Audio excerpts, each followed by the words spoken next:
চ্যাপ্টারটা তুমি যদি এনসিইআরটি বইতে দেখো, আমাদের এই চ্যাপ্টারটা কয়েকটা ছোট ছোট টপিকে ডিভাইড করা আছে। তোমরা সবাই এনসিইআরটি বইটা একবার খুলে নাও, সবাই এনসিইআরটি বইটা খুলে রাখো। আমি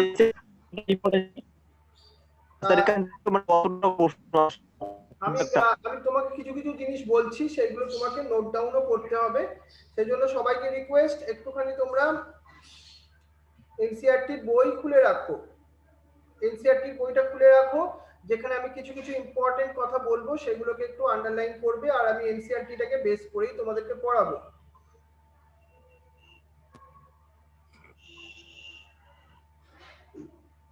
চলো সবাই এনসিইআরটি বই খুলে নিয়েছো? আমরা এনসিইআরটি বই খুললে দেখবে ভালো করে, তোমাকে আমি দেখিয়ে দিই। চলো সবাই পেজ নাম্বারটা খুলে নাও এনসিইআরটির বইয়ের। আমিও খুলে নিই, আমার কাছে ডিজিটাল ফরম্যাটটাও আছে। চলো আমিও দেখাচ্ছি তোমাকে। দেখো তোমাকে তোমরা সবাই বাবা মিউট করে রাখো সাউন্ডটা। আমাদের প্রথম তোমাকে 7.1, যেহেতু আমাদের চ্যাপ্টারটার নামই হচ্ছে 7, চ্যাপ্টার 7 ইভলিউশন, সেই জন্য এখানে আমাদের 7.1 যেটা এনইটি সিলেবাস দিয়েছে সেটা হচ্ছে অরিজিন অফ লাইফ। 7.2 তে আমরা দেখবো ইভলিউশন অফ লাইফ, একটা থিওরি বেসিস কিছু পার্ট।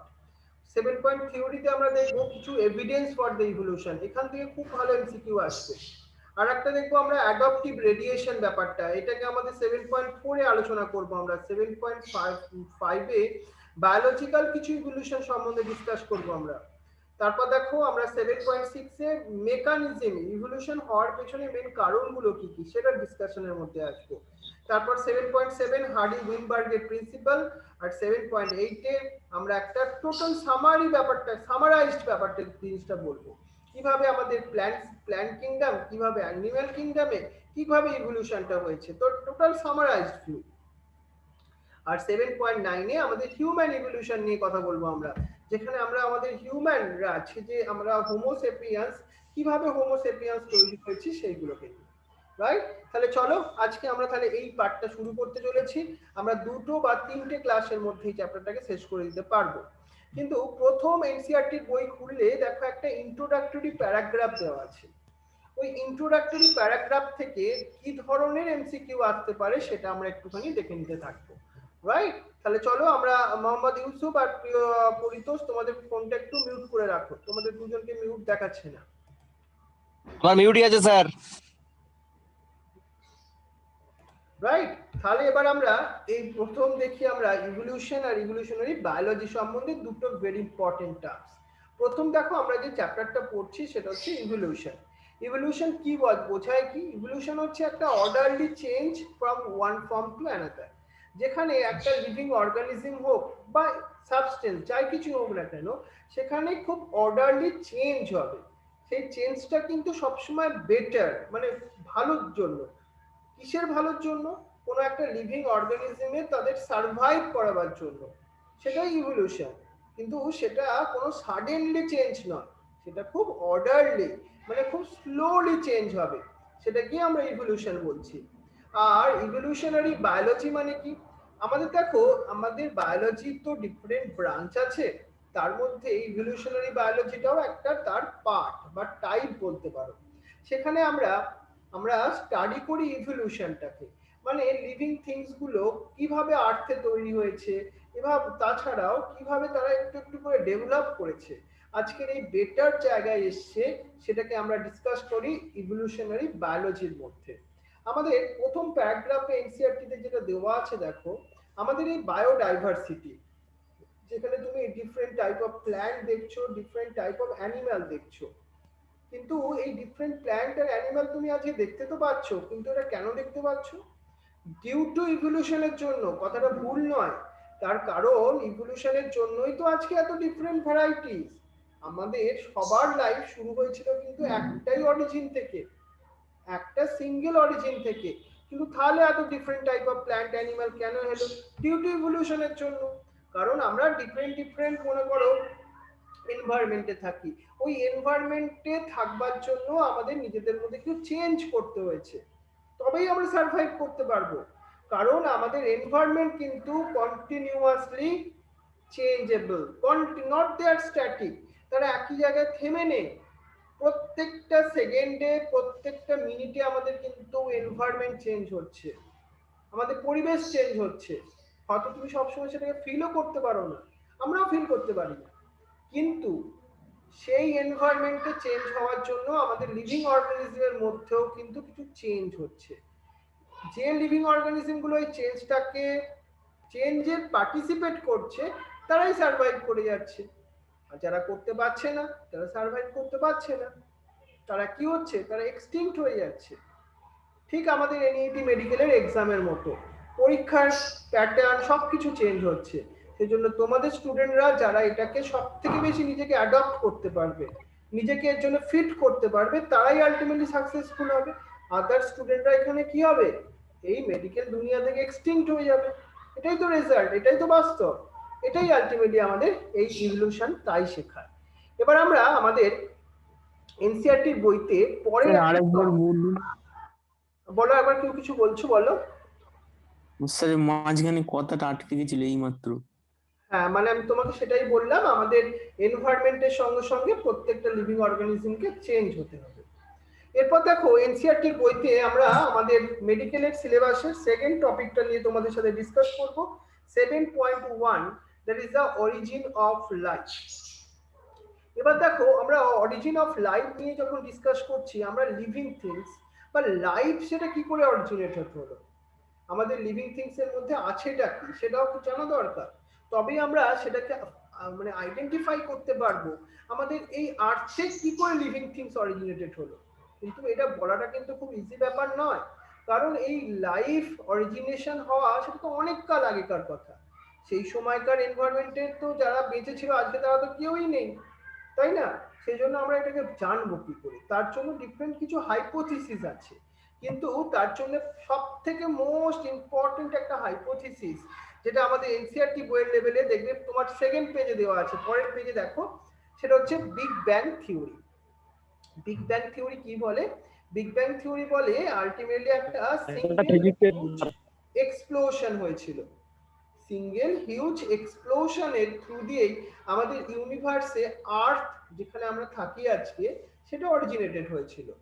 কিন্তু মেডিকেল লেভেলের ভেরি ইম্পর্টেন্ট কোশ্চেন, সেটা কবে হয়েছিল, অ্যাবাউট, পার্টিকুলারলি তোমাকে তো আমি একটা নির্দিষ্ট সময় বলতে পারি না, সেটাকে আমি অ্যাবাউট 20 বিলিয়ন ইয়ার এগো বলছি। তাহলে আমাদের মেডিকেলের কোশ্চেনের জন্য এটাই একটা আমাদের প্রথম এমসিকিউ এলো, আর একটা খুব ভালো এমসিকিউ। সেটা কি, বিগ ব্যাং থিওরি সেটা কখন হয়েছিল, 20 বিলিয়ন ইয়ার এগো। আর বিগ ব্যাং থিওরি কি বলে, সিঙ্গেল হিউজ এক্সপ্লোশন হয়েছিল, যেখানে হিউজ এক্সপ্লোশন। এবার দেখো এই অরিজিন অফ লাইফের কথা আমরা জানতে চাইছি, আমরা লিভিং থিংস কিভাবে কত জুল এনার্জি বেরিয়েছিল বলো, কত জুল এনার্জি রিলিজ হয়েছিল, কত, তোর কোশ্চেন বুঝতে কত পারছো? জুল এনার্জি রিলিজ হয়েছিল সেটা তো পরীক্ষা আসবে না। টাইপ করছি। হ্যাঁ, এবার দেখো ও বলছে কত এনার্জি, এনার্জি আলটিমেটলি তো আমরা ওইভাবে মাপতে পারবো না, কারণ এনার্জি ইউনিভার্স বা আর্থের ওইভাবে এনার্জি মাপা তো সম্ভব নয়। কিন্তু আমরা একটা অ্যাপ্রক্সিমেটলি এখানে সময় বার করতে চাইছি। আমরা বলছি আমাদের আর্থ ফরমেশনের একটা সময়, এটাকে এনসিইআরটি তে একটু আন্ডারলাইন করো, যেটা হচ্ছে 4.5 বিলিয়ন ইয়ার এগো। 4.5 বিলিয়ন ইয়ার এগো যখন আমাদের আর্থ ফরমেশন হয়েছিল, লিভিং অর্গানিজম নয়, আমাদের আর্থের ফরমেশনের কথা আমি বললাম। কিন্তু আর্থ যখন ফরমেশন হয়েছিল তখন কেমন ধরনের অ্যাটমসফিয়ার ছিল 4.5 বিলিয়ন ইয়ার এগো? তখন কিন্তু কোনো অ্যাটমসফিয়ারই ছিল না, that means the no atmosphere on the earth. কিন্তু তারপর আস্তে আস্তে দেখো এই যে মল্টেন মাসগুলো যেটা আমাদের আর্থকে কভার করেছিল, মল্টেন মাস যেটা আমাদের আর্থকে কভার করেছিল, আজকে যেমন তুমি মাটি দেখতে পাচ্ছ, হিল দেখতে পাচ্ছ, মানে পাহাড় দেখতে পাচ্ছ, বাট একটা সময় সেটা মল্টেন মাস দিয়ে কভার করা ছিল ওই 4.5 বিলিয়ন ইয়ার এগো। সেই সময় ওই মল্টেন মাস থেকেই water vapour, CH4, carbon die oxide আর NH3 এইগুলো রিলিজ হতে থাকলো। কোথায় রিলিজ হলো? আমাদের অ্যাটমসফিয়ারে রিলিজ হতে থাকলো, মানে আস্তে আস্তে আমাদের অ্যাটমসফিয়ার তৈরি হতে থাকলো।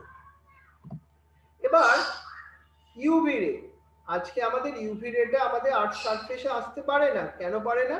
তার কারণ আমাদের একটা ওজোনের লেয়ার আছে, তাই তো? কিন্তু সেই সময় সেটা ছিল না, সেই জন্য ইউভি রে গুলো সেটা আমাদের আর্থ সারফেসে চলে আসতো, আর তখনই আমাদের ওয়াটার গুলো স্প্লিট হয়ে যেত, মানে ভেঙে যেত। With the help of this UV race কি হতো, সেটা H2 and O2 তৈরি হতো। মানে জল ভেঙে আমরা H2O ভেঙে কি পেয়ে যেতাম, H2 and O2 পেতাম। কিন্তু তারপর সেই অক্সিজেন যেহেতু হাইলি রিঅ্যাক্টিভ সাবস্টেন্স একটা, ও না তোমার অ্যামোনিয়ার সঙ্গে, CH4 এর সঙ্গে, এদের সঙ্গে যাকে পারতো সামনে তার সঙ্গে রিয়াকশন করে দিত। করে ওরা কি কি তৈরি করতো, ওরা ওয়াটার তৈরি করতো, কার্বন ডাই অক্সাইড তৈরি করতো, আরো ডিফারেন্ট টাইপ অফ কম্পাউন্ডস তৈরি করতো। মানে আস্তে আস্তে কিভাবে ডিফারেন্ট কম্পাউন্ডস তৈরি হচ্ছে আমি সেটাকে তোমাকে বোঝাতে চাইছি। কিন্তু তারপর কি হলো, অক্সিজেন আর অক্সিজেনের সঙ্গে আর একটা মলিকুলার অক্সিজেন লেগে O3 তৈরি হলো। তারপর সেটা O3 এর একটা লেয়ার তৈরি হয়ে গেল, সেটাকে আমরা ওজোন লেয়ার বললাম।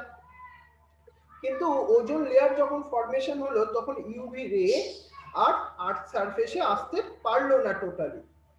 তাহলে আলটিমেটলি সেই সময় কি হলো জানো, আমাদের এনভায়রনমেন্টটা একটু কুল হতে থাকলো, ঠান্ডা হতে থাকলো। আর ওয়াটার যে ভেপার ফর্মে ছিল, মানে একটা বাষ্পীয় ফর্মে ছিল, সেটা আস্তে আস্তে কনডেন্স হলো, ঠান্ডা হলো, হয়ে সেটা আলটিমেটলি রেনে কনভার্সন হলো।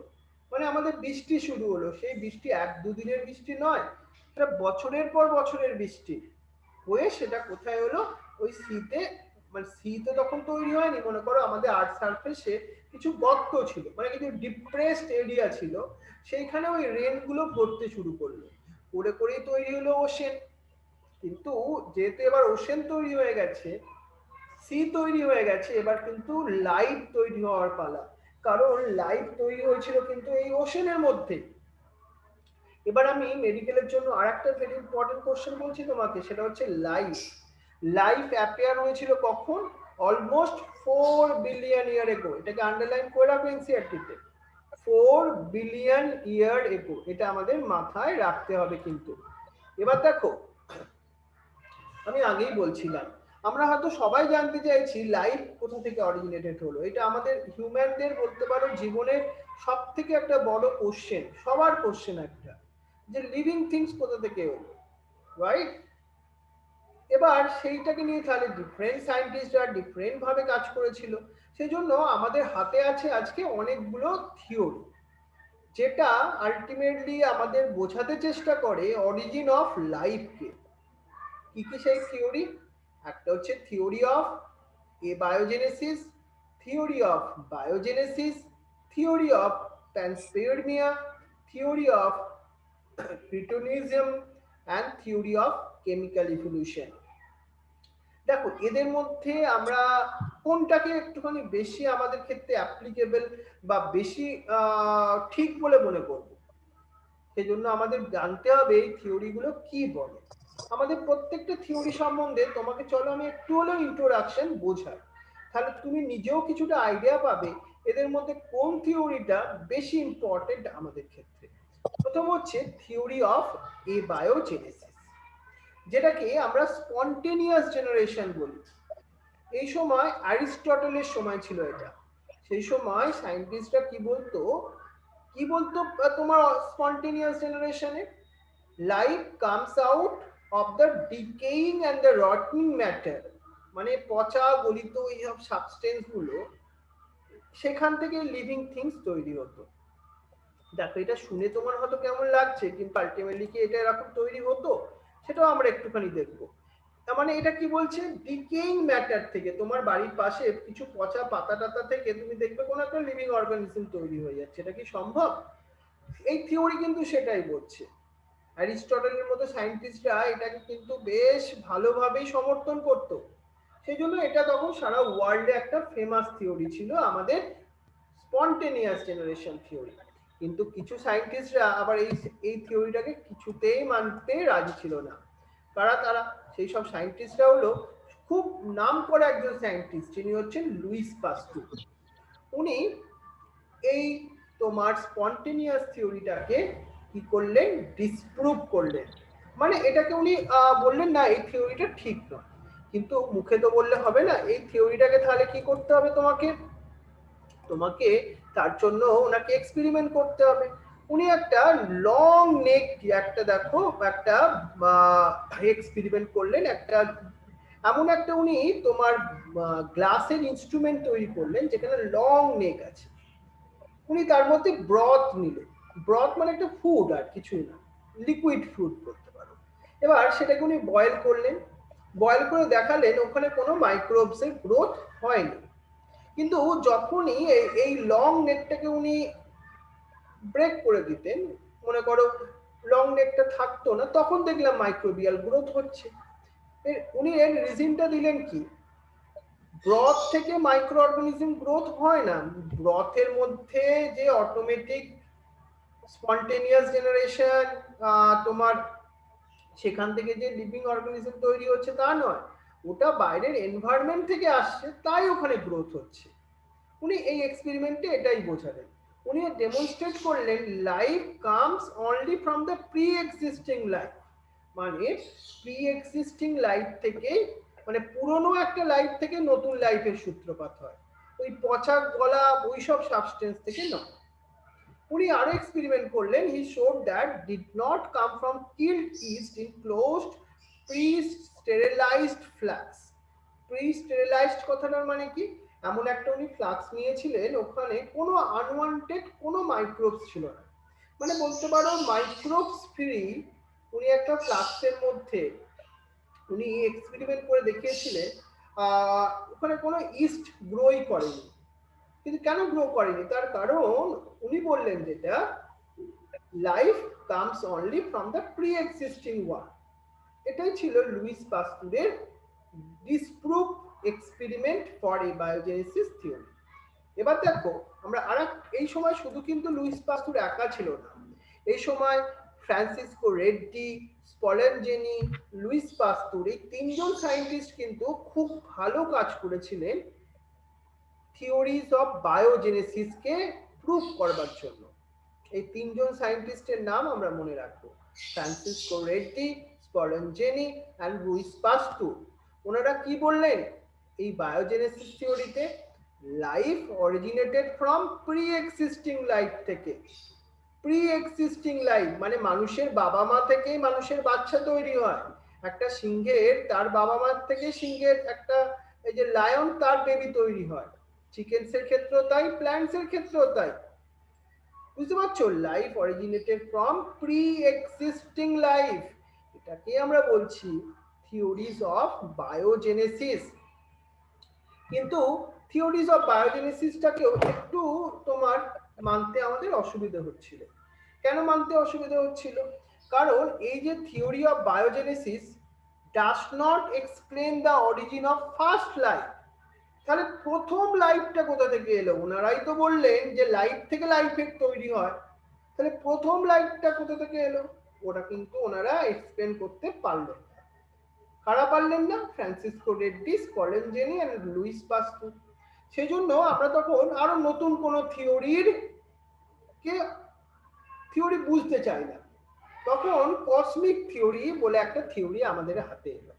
এই কসমিক থিওরি কি বলছে আমাদের, দেখো it states that the unit of life, সেটাকে আমরা স্পোর বলছি, সেল বলছি না এখানে, spore were transfer to different planets including the আর্থ।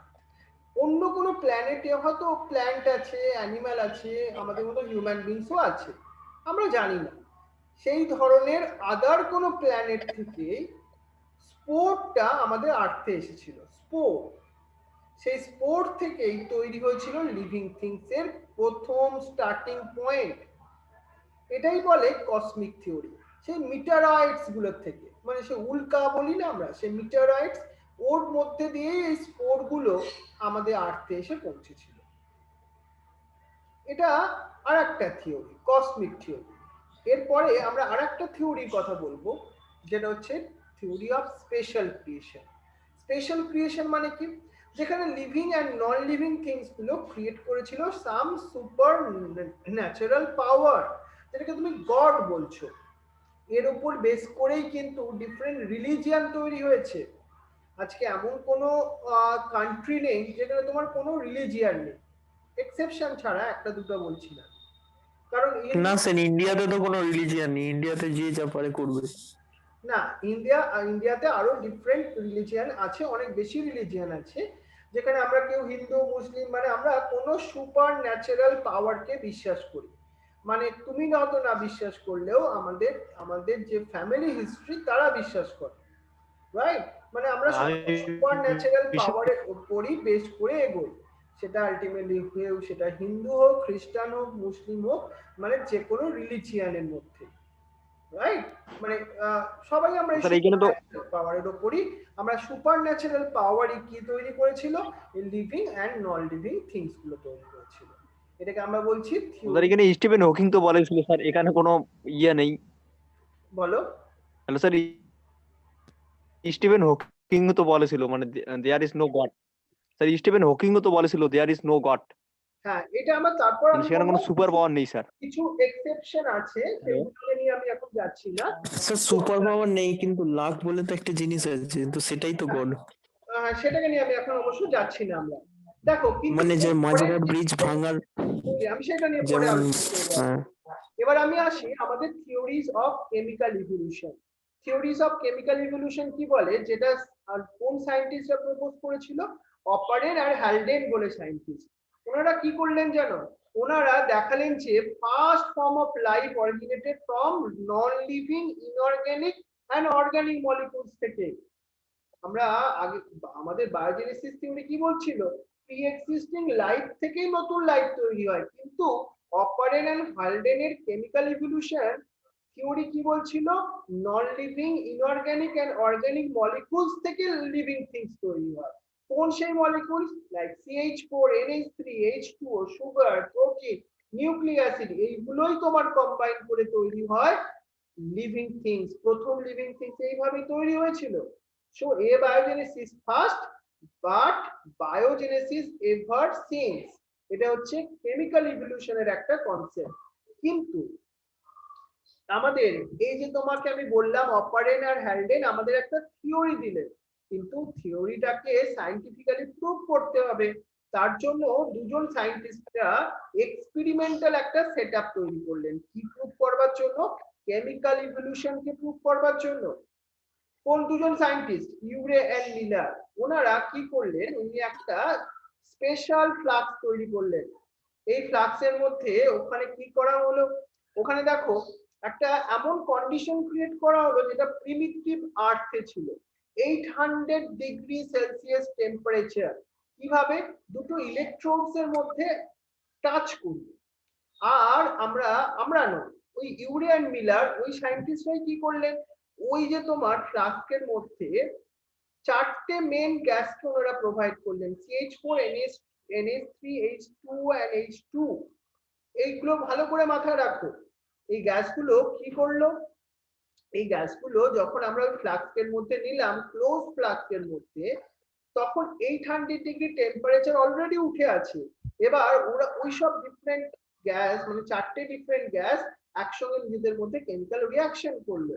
করে আমরা কি করলাম? একটা খুব গরম সাবস্টেন্স পেলাম, সেটাকে আমরা কনডেন্স করলাম, ঠান্ডা করলাম। আমরা তারপর কি তৈরি হয়েছে সেটাকে অ্যানালাইসিস করলাম, দেখলাম আমরা অ্যামাইনো অ্যাসিড পেলাম। অ্যামাইনো অ্যাসিড মানে এটা হচ্ছে প্রোটিনের বিল্ডিং ব্লক। আমরা সিমিলার এক্সপেরিমেন্ট করে আমরা sugar, nitrogen base, pigment, fats এগুলো পেয়েছি।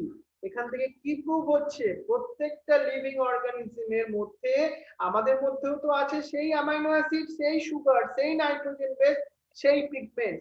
মানে ইউরে এন্ড মিলার এক্সপেরিমেন্ট করে দেখালো এই ধরনের কেমিক্যাল সাবস্টেন্স গুলোর কম্বাইন করে প্রথম লিভিং থিংস তৈরি হয়েছিল।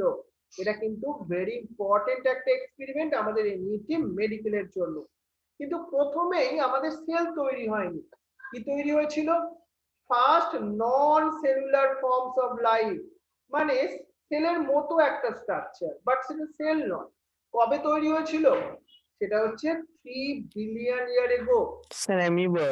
সেটা অ্যামিবা নয়, সেটাকে আমরা কোয়াসার্ভেট বলি। সেটা হচ্ছে সেলফ রেপ্লিকেটিং মেটাবলিক ক্যাপসুল একটা, যার মধ্যে কি কি থাকে? আরএনএ থাকে, প্রোটিন থাকে এবং পলিস্যাকারাইড থাকে। এবং সেটা কোথায় তৈরি হয়েছিল? হয়েছিল সিতে তৈরি হয়েছিল। এটা হচ্ছে আমাদের theories of origin of life, that very important. আমরা এরপর দেখবো আমাদের পরের টপিকটা, যেটা হচ্ছে এভিডেন্স ফর ইভলিউশন। এটা আমরা আমাদের নেক্সট ক্লাসে আমরা এটাকে শুরু করব। কিন্তু আজকের আমরা ক্লাসে যেটাকে নিয়ে ডিসকাস করলাম আমাদের টোটাল ইন্ট্রোডাকশন পয়েন্ট, আর আমরা ডিফারেন্ট থিওরিজ গুলোকে, মানে অরিজিন অফ লাইফ আমাদের ইভলিউশন চ্যাপ্টারের মধ্যে আমরা সেটাকে নিয়ে ডিসকাস করলাম। ক্লিয়ার? তাহলে তোমাদের জন্য স্যার 1 নম্বর পয়েন্ট পরের উইকে বলি, পরের উইকে তোমাদের জন্য এই যে থার্সডে তোমাদের